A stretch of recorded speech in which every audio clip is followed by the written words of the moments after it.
So ayun, good morning po lahat sa lahat, no. Andito papakita ko lang na mabilisan ng ating ranging area ng ating mga models, no. Masukal na. Marami na tayo lilinisin, yan. Siguro may mga sawa na naman diyan.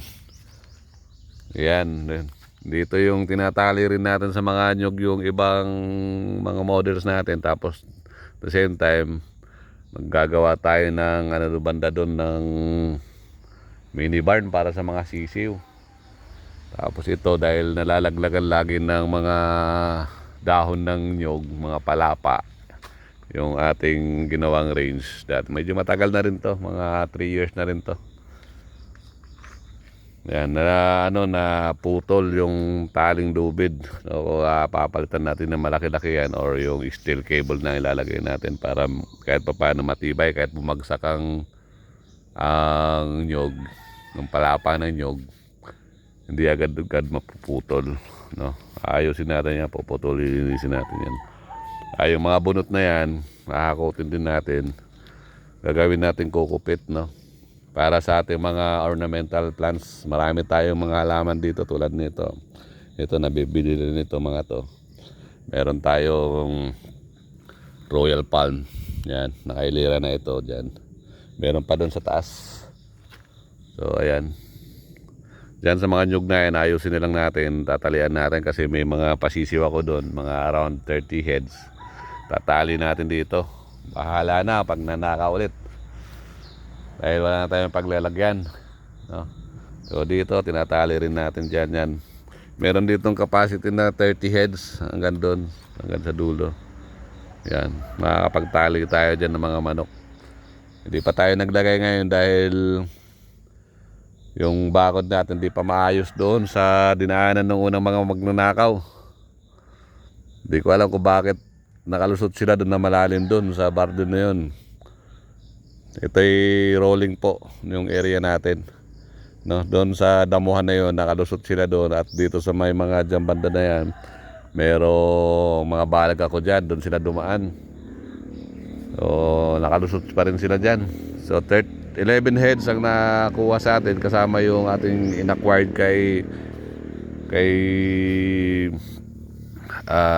Sir Lance na Boston niya, no? Yung old Boston roundhead niya. No, di na tayo maka-acquired ngayon dahil wala na tayo sa abroad. Nag-early retirement na rin tayo. Sukos tayo dito sa farm kahit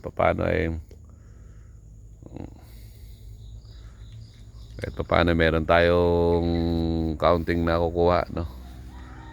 So yan, malilinisin natin yan, gagrass cutter na. Tapos ito mga bunot na to, hakutin natin yan doon sa gradas ko na lang gagawin kasi nandun yung shredder natin ng mga bunot, no? Ayan, marami tayong hakutin. Meron pa doon sa bandang doon na dulo, mga bunot para din natin bibilhin. So yun, itong ating, kung tawagin ay sa Bicol, kamgum, no? Mga Bicolano, taga Bicol kasi rin ako. So kamgum kung tawagin to sa iriga. Yan, wala pang bunga. Tapos itong ating durian, napakataas na. Durian yan, no? Wala pa rin bunga, mataas na. Yan. So itong mga wala nating laman na, no, ayusin din natin. Yung fly pen nabubulok na. Tapos yun pa, ayusin lang natin yan. Gagrass cutter natin ulit to para maging malinis tingnan. So yun lang po. Tapos yung ibang manok natin, pag kinulang pa rin tayo, meron tayo dyan lilinisin. Baka dito tayo maglagay ng ibang mga square pen.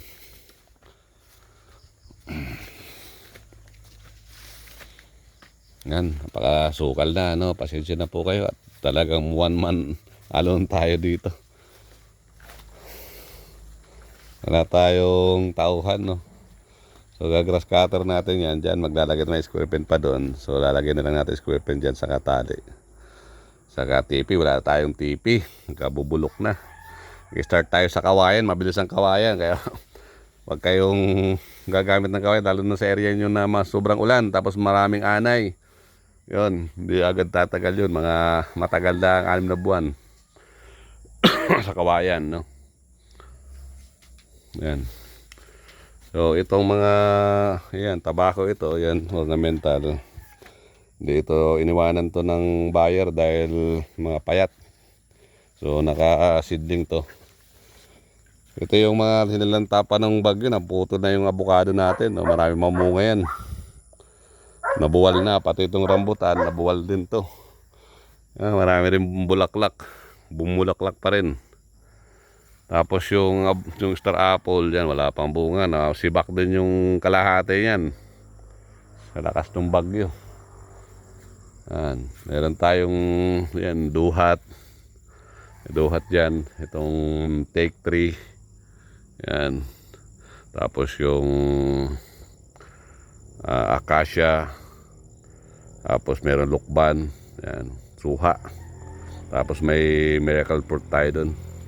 Bayabas, tapos yung Palawan blossom, meron dyan. Yan, take 3, mangga, kinalabaw, yan, papaya.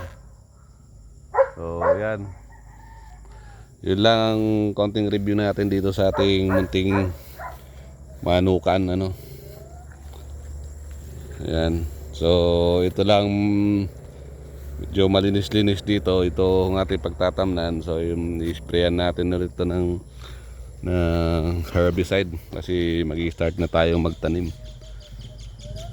Ayan. Tumubo na naman yung mga buto ng damo. Ayan. Kailangan nating pasadaan ng isang pamasada yan para tuluyang mawala na yan, mga damo na yan. So yan, mga tanim pa tayong sili. Napakababa naman ang presyo. Sino ba namang sisipagin magtanim pagka ganito ang presyo, 10 piso per kilo. So gagawin na lang nating chili powder yan, yung mga pinapainog ko, dahil mababa ang presyo. Yan. Mahalang na naman yan. Sobrang angang yan. Maangang pa sa siling labuyo yan. Yan. So, yun lang po. Maraming salamat po. God bless po sa lahat.